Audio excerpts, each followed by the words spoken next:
අයිබෝන් මගේ යාළුවෝ සෑම දෙනාටම. ඔයාලා හැමෝම එලැග්‍රෝ YouTube නාලිකාවට ආදරයෙන් සාදරයෙන් පිළිගන්නවා. ඉතින් යාළුවනේ මම අද කතා කරන්න හිතුවේ මඩතවානක් සකස් කරගන්න ආකාරය ගැන. වීවගාවේදී අපට පැර ලබා ගැනීමට තවන් වර්ග කිහිපයක් තියෙනවා. ඒ තමයි මඩතවාන, ගොඩතවාන, පැරෂුට් තවාන සහ ඩැපොක් තවාන. ඒ තවන් වර්ග 4 ගැන මම කතා කර ගැනීමට ඉදිරියේදී බලාපොරොත්තු වෙනවා. ඉතින් යාළුවනේ අද අපි කතා කරමු මඩතවානක් නිවැරදිව සකස් කරගන්න ආකාරය ගැන. අපි දැන් අද කතා කරමු මඩතවානක් නිවැරදිව සකස් කරගන්නේ කොහොමද කියලා. ඉතින් අපි ඉස්සරලාම භූමිය සකස් කරගන්න ඕන.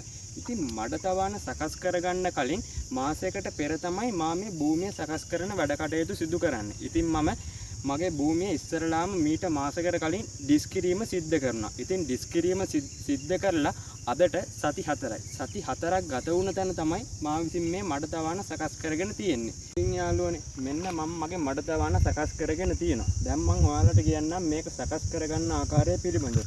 ඉතින් මගේ යාළුවනේ මම මගේ තවාන සකස් කර ගැනීමට දවස් 2ක් තියලා මේ වගේ නියරක් දාගෙන මේ වගේ භූමිය සකස් කරගත්තා. මොකද එතකොට මට අද දිනේ තවාන සකස් කරගන්න ඒක ඉතාමත් පහසු වෙන නිසා. ඉතින් තවානේ වර්ග මීටර ගැන කතා කරොත් මගේ යාළුවනේ මෙතන තියෙන්නේ V+ 5ක ප්‍රමාණයක්. ඒ කියන්නේ V අක්කර කාලක්. ඉතින් V අක්කර කාලට තවන් භූමිය සකස් කර ගැනීමේදී මෙතන වර්ග මීටර 100ක තවන් භූමියක් තමයි මම සකස් කරගෙන තියෙන්නේ. ඉතින් මගේ යාළුවනේ ඒ වර්ග මීටර 100ක තවාන තුල මම මේ ආකාරයට පාත්‍ය බෙදලා තියෙනවා. ඉතින් පාත්‍ය ගැන කතා කරොත් අපේ මේ පාත්‍යයක පළල මීටරයයි දිග අපිට කැමති තරමක් ගන්න පුළුවන් මගේ යාළුවනේ. ඉතින් අනිවාර්යයෙන් මේ වගේ පාත්‍ය වෙන් කරන කාණු තිබිය යුතුයි. මොකද මේක වතුර බස්සා ගැනීම සඳහා මේ කාණුවක් සාමාන්‍යයෙන් පළල සෙන්ටිමීටර 30ක් පමණ විය යුතුයි. ඔයාලට පේනවා මගේ යාළුවනේ. ඉතින් මේ පාත්‍යයක් පොළොව මට්ටමේ ඉඳලා සෙන්ටිමීටර 5ක් සෙන්ටිමීටර 7.5ක් උස තියෙන්න ඕන. ඉතින් ඒ ආකාරයට තමයි මම මේ වගා භූමිය සකස් කරගෙන තියෙන්නේ. ඉතින් වර්ග මීටර 100ක තවාන සඳහා මම V බීජ කිලෝ 10ක් භාවිතා කරලා තියෙනවා. ඉතින් යාළුවනේ පළවෙනි දවස් 3 මගේ තවානට මම වතුර හැරවීමක් සිද්ධ කරන්නේ. 4 වෙනි දවසේ තමයි මම මෙම තවානට වතුර හැරවීම සිද්ධ කරන්නේ. ඉතින් යාළුවනේ අද ඉඳලා දවස් 7ක් ගිය තැන තමයි අපි මේකට යූරියා පොහොර එකතු කරගන්නේ. ඉතින් යූරියා පොහොර එකතු කර ගැනීමේදී මගේ තවාන වර්ග මීටර 100ක තවානට යූරියා කිලෝ 1.5ක ප්‍රමාණයක් මම එකතු කර ගන්නවා. ඉතින් ඔයාලට පේනවා ඕනෑම දෙයක වාසි මෙන්ම අවාසිත් තියෙනවා. ඉතින් මේ මඩතවානෙත් වාසි මෙන්ම අවාසිත් තියෙනවා. අපි දැන් යාළුවනේ කතා කරමු ඒ වාසි අවාසි මොනවද කියලා. ඉතින් අපි ඉස්සරලාම කතා කරමුකෝ මඩතවානක වාසි.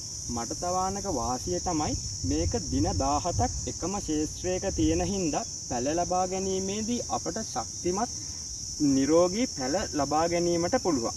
අනිත් එක තමයි යාළුවනේ දින 17ක් තවාන සඳහා අපට සූදානම් වෙනකොට මේ කුඹුරේ තියෙන අනිත් වැඩ කටයුතු ටික කර ගැනීමට අපට කාලය තියෙනවා. ඒ කියන්නේ රොටරි ගැසීමට අපට කාලයක් යනවා. තව අපට නියරවල් බැඳ ගන්න ඕන. ඒ කටයුතු සියල්ලම මේ තවාන ලොකු වෙනවත් සමගම අපට කරගන්න පුළුවන්. ඉතින් මේ මඩතවානක් සකස් කර ගැනීමට ඉහළ තාක්ෂණික දැනුමක් අවශ්‍ය වෙන්නේ. ඒ වගේම මේක ඊටාම පහසුවෙන් අපට නඩත්තු කර ගැනීමේ හැකියාවක් තියෙනවා.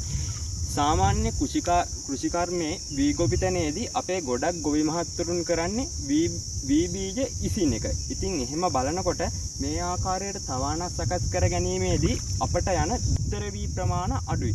අන්න ඒ වාගේ වාසි රසක්ම මඩතවානකින් අපට ලබා ගන්න පුළුවන්. මඩතවානේ අවාසි විදියට ගත්තාම ඔයාලට පේනවා ඉතින් මේ සමස්ත අපේ මේ වගාවපසරියෙන් භූමියක් අපට වෙන් කර ගැනීමට සිද්ධ වෙලා තියෙනවා.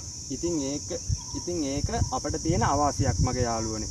ඒ වගේම තමයි ගොයම් පැල ලබා ගැනීමේදී අපට විශාල මිනිස් ශ්‍රමයක් අවශ්‍යයි. මොකද මේ ගොයම් පැල අතින් ගලවා අතින් සිටවන නිසා. ඒ වගේම තමයි කුරුල්ලන්ගෙන් සහ වර්ෂාවෙන් හානි වීමේ සම්භාවිතාවය. මඩතවානේ අනිත් අවාසිය තමයි ගොයම් පැල ගැලවීමේදී නිසියාකාරව ගොයම් පැල ගැලවීම සිදු නොකරත් මෙම ගොයම් පැලවල මුල් වලටද හානි වීමේ සම්භාවිතාවයක් තියෙනවා. කෙටි කාලීන වී ප්‍රභේදයන් නිසා දින 17ක් ගෙවුන තැන මේ ශේෂ්ත්‍රයෙන් ගොයම් පැල ගලවා සිටුවීම කරන්න පුළුවන්. දිගුකාලීන වී ප්‍රභේද අපි මේ ආකාරයට සකස් කරන්නේ නම් දින 21ක් ඇතුළත තමයි අපි මේ තවාන ගැලවීම සිදු කරන්නේ. ඉතින් මගේ යාළුවනේ මම විශ්වාස කරනවා ඔයාලට මඩ තවානක් පිළිබඳව යම්කිසි අවබෝධයක් අද දිනේ ලබා ගන්න ඇති කියලා.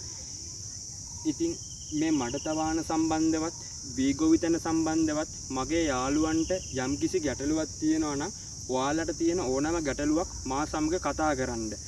කමෙන්ට් කරන්න. ඉතින් මේ හැම ඕනම ගැටලුවකට යාළුවනේ පිළිතුරක් තියෙනවා. ඉතින් ඔයාලට ඒ පිළිතුරු මා විසින් සොයලා දෙනවා. ඒක තමයි මගේ වගකීම සහ මගේ යුතුයකම.